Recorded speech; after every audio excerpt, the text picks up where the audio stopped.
film Kalian Pantas Mati. Oke, buat diketahui teman-teman, film Kalian Pantas Mati ini dipersembahkan oleh Ideosource Entertainment, Newco Global Entertainment, Paragon Pictures, dan didukung oleh Anami Film, IDS, dan WWMI Independent, yang merupakan adaptasi film Morning Grave yang sukses di Korea Selatan pada tahun 2014 lalu. Oke, saya yakin pasti teman-teman sudah mengumpulkan berbagai pertanyaan karena hari ini saya menghadirkan semua jajaran bapak-bapak eksekutif produser, bapak-bapak produser, mbak sutradara dan juga mas penulis naskah serta seluruh cast-nya akan hadir pada acara press conference film Kalian Pantas Mati di hari ini. Oke? Tanpa lama-lama lagi saya akan mengundang jajaran bapak-bapak eksekutif produser, produser sutradara dan juga penulis naskah. Yang dimana saya akan memanggil yang pertama dari Ideosource Entertainment yang dimana hari ini diwakilkan oleh Ibu Lina Sari Santioso. Selamat datang Ibu Lina Sari Santioso. Oke, selanjutnya dari Paragon Pictures ada Bapak Robert Roni. Oke, boleh tepuk tangan teman-teman media. Bapak Robert Roni, selamat sore Bapak. Silakan menempati tempat yang sudah disiapkan. Selanjutnya dari IDS ada Bapak Andrew Linggar. Boleh tepuk tangannya teman-teman. Ini dia. Selanjutnya yang merupakan direkturnya atau sutradara film Kalian Pantas Mati. Boleh tepuk tangan buat Mbak Ginanti Rona. Wow, selamat datang Mbak Gina. Silahkan menempati tempat duduk. Boleh di tengah sini. Oke, dan yang terakhir saya mau memanggil, ini dia scriptwriter yang sangat keren film Kalian Pantas Mati, Mas Alim Sudio.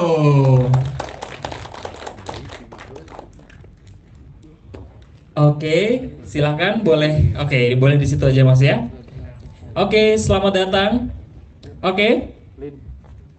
Ini yang tadi belum sempat datang, ini adalah Ibu Lina Sari Santioso yang merupakan perwakilan dari Ideosource Entertainment. Selamat datang Ibu, selamat datang Bapak-Bapak Ibu-Ibu. Hari ini adalah press screening dan juga press conference film Kalian Pantas Mati, yang dimana di depan Bapak Ibu sekalian sudah hadir rekan-rekan media yang ingin meliput dan juga memberikan tulisan terbaiknya untuk film ini. Dan juga teman-teman media ini sangat bangga karena suka juga menjadi orang pertama dan juga menjadi bagian yang bisa menonton film ini pertama kali.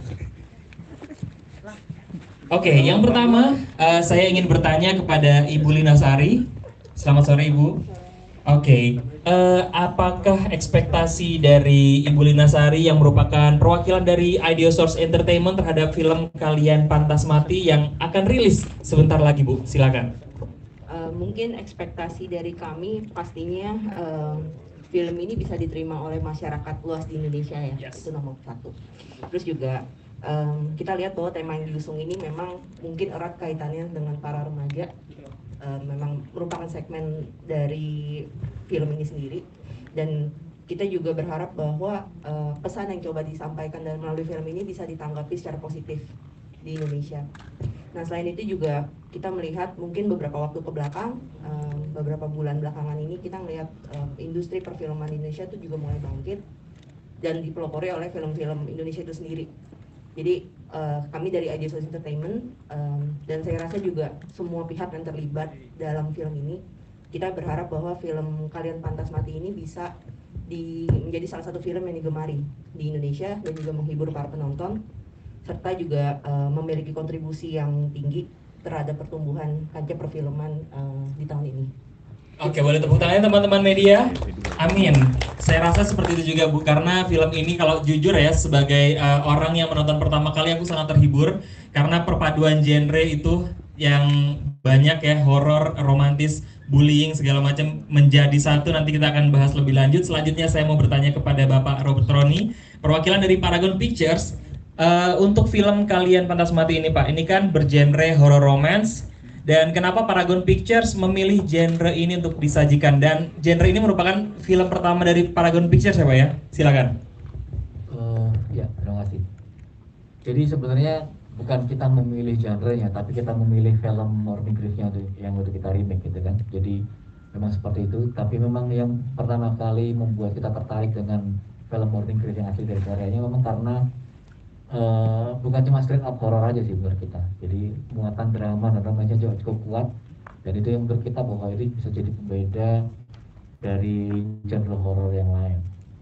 Dan sebenarnya katanya sekarang kan lagi tren horror banget ya, tapi sebenarnya bukan kita hanya ikut-ikutan tren aja, tapi kita sudah mulai develop dan beli rights film ini sejak tahun 2020 akhir. Kita nulis skripnya dari 2021 ya Lim ya? Ya, masih Thailand waktu itu kan ya? Kita mulai develop udah nulis tahun 2021, baru syuting dan rilisnya aja baru tahun ini kebetulan gitu. Oke, berarti ini sudah dipersiapkan dari lama sebetulnya Pak ya, dari jauh-jauh hari, bukan karena Paragon Pictures hanya ingin ikut-ikutan merilis film bergenre horor, tapi memang karena film Morning Grave itu sendiri yang membuat Pak Robert tertarik untuk menggarapnya kembali dan juga menerjemahkan dalam budaya Indonesia gitu Pak ya. Oke, setelah melihat nih Pak, setelah menonton filmnya, perbedaannya apa Pak? Kalian Pantas Mati dengan versi asli yang Korea, Morning Grave. Wah, ini kelihatannya pertanyaannya buat investor. Tapi kalau saya tahu, buat saya ini kan produsernya, jadi saya benar-benar hands on dari awal sampai akhir nih. Sampai kemarin tes di CV aja saya masih ikut nongkrongin gitu kan. Jadi sebenarnya bukan masalah setelah nonton gimana, tapi memang dari pertama kita tahu bahwa kita sebagai filmmaker, kalau kita mau remake satu film, kita harus meningkatkan dari materi aslinya. Itu udah pasti gitu. Soalnya kalau enggak, buat apa kita bikin ulang gitu kan? Menerjemahkan ke budaya kita itu harus. Tapi untuk meningkatkan kualitas dari yang sudah ada, itu lebih penting lagi menurut saya sih. Dan menurut saya kita, Kinanti Rona sebagai sutradara berhasil melakukan hal itu. Karena kita udah ngobrol dengan banyak international sales kita gitu yang udah tahu film aslinya, dan nonton ini semua sepakat bahwa kita di atas film aslinya sih menurut saya. Menurut mereka juga, dan lebih compact, lebih direct, lebih gory juga, dan dramanya juga lebih mengena sih menurutnya. Dan kita menerima itu dengan baik, karena kan film ini juga kita punya international sales agent yang kita bersama dengan WMI yang lebih juga ada. WMI ini salah satu agensi terbesar di Amerika lah, kedua di dunia gitu kan. Dan mereka sangat happy dengan hasil akhirnya, dan kelihatannya sih seperti juga film-film Paragon lainnya akan didistribusikan di beberapa negara lain.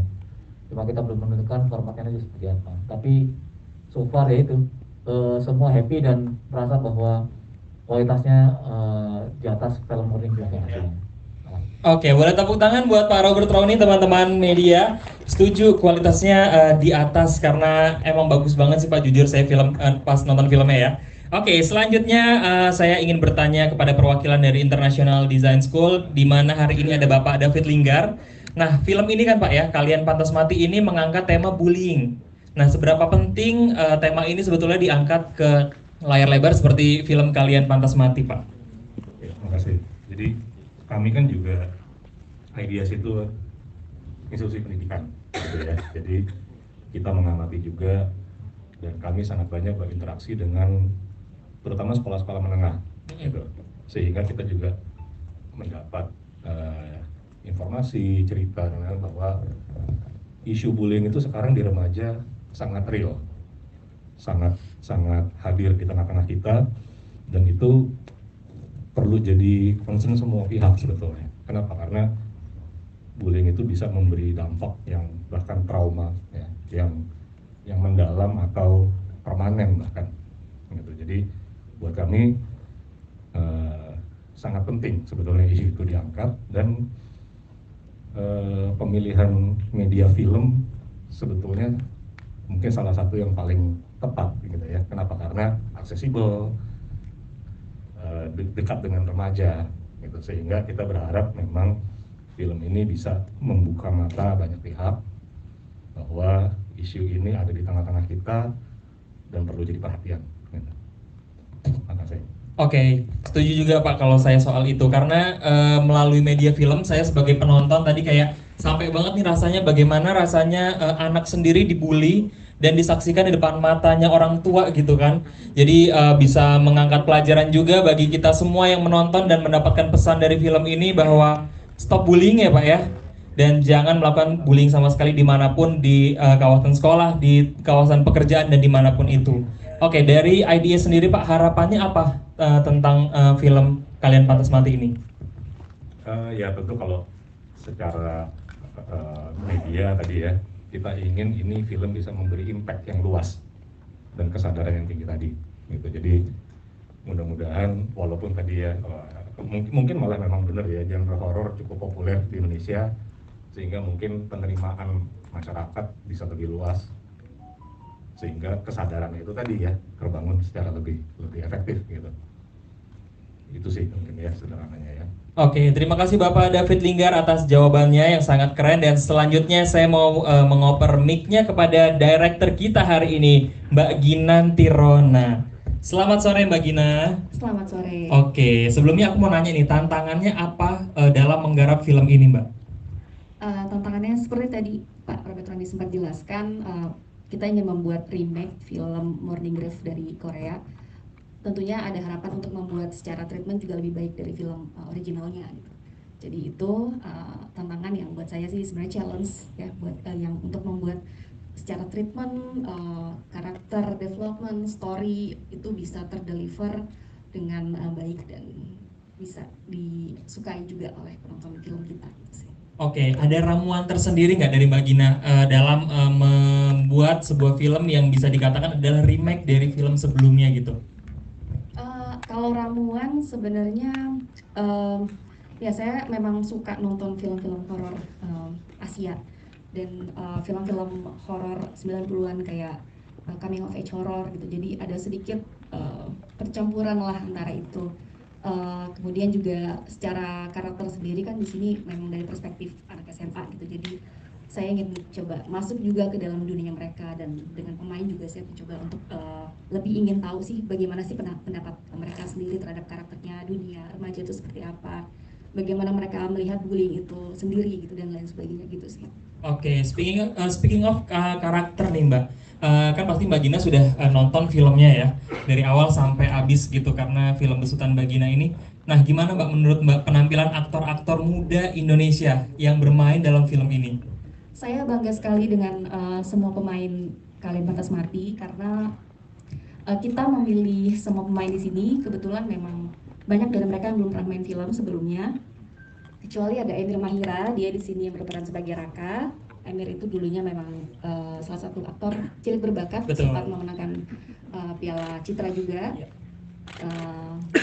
Salah satu film Rumah Tanpa Jendela, betul. Nah, kemudian untuk yang lain itu kita memang melalui proses audisi gitu. Jadi memang kita melihat potensi yang mereka punya. Jadi nggak cuman aktingnya bagus aja gitu, tapi ada hal lain nggak yang kita lihat memang menarik untuk kita akhirnya jatuhkan pilihan ke para pemain ini, dan saya sih sangat bangga melihat performance mereka di film ini sih.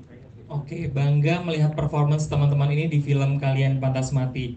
Namun waktu pada produksi ataupun reading, Mbak, ada kesulitan nggak berhadapan dengan teman-teman yang mungkin bisa dikatakan ini film pertama mereka nih? Justru anak-anak ini sangat antusias gitu, karena itu tadi mereka merasa punya satu tempat untuk bisa belajar hal baru dalam sisi acting gitu, dan juga aku melihat chemistry mereka juga sangat baik, semuanya menularkan vibe yang sangat positif gitu. Dan Emir sendiri di sini jadi semacam role model juga buat mereka, jadi mungkin mereka jadi terpacu karena melihat Emir pernah punya pencapaian kayak gitu, jadi mungkin mereka juga jadi pengen ngasih yang terbaik gitu. Gitu sih, jadi nggak ada kesulitan sih. Nggak ada kesulitan tersendiri ya. Boleh tepuk tangan teman-teman buat Mbak Gina. Selanjutnya yang belum kebagian saya tanya ini, Mas Alim Sudio sebagai script writer. Mas Alim. Ya, halo. Selamat sore Mas Alim. Kalau seorang scriptwriter kan pasti pada saat menulis gitu ya Mas ya, sudah membayangkan visualnya itu seperti apa, sudah memvisualisasikan di awang-awang di otaknya itu seperti apa. Nah, setelah nonton Mas, semua terjadi dengan baik atau tidak? Boleh jujur Mas Alim. Saya jujur paling takut pertanyaan itu karena saya belum nonton. Tapi saya udah lihat trailernya, saya lihat cuplikannya seperti dikasih lihat Gina. Jadi I don't know, the rest saya nggak tahu, tapi saya ngerasa bahwa spiritnya dapet gitu. yang saya ngerasa sih, gitu aja. Oke, spiritnya dapat ya Mas ya. Tapi jujur ya Mas ya, sebagai penonton tadi kayak pas scene di akhir itu ya, pas Emir nunjukin foto gambarnya kepada Dini gitu kan, kayak wah ini romansnya nih Mas Alim banget gitu. Jadi kayak mengingatkan, gitu. iya benar sekali Mas Alim, karena teman-teman di sini juga tahu pasti kalau misalnya genre romantis, wah Mas Alim tuh udah jagoan banget. Setuju teman-teman ya? Setuju. Nah, ada ekspektasi Sebenarnya ada Mas? peran Robert Roni kalau soal itu. Oke, Iya. ada peran Pak Robert. Iya, kalau soal romantis remaja tuh Pak Robert Roni ya berperan besar. Oke. Mungkin ada cerita tersendiri di masa mudanya Pak Robert dulu ya Mas Alim ya. Betul.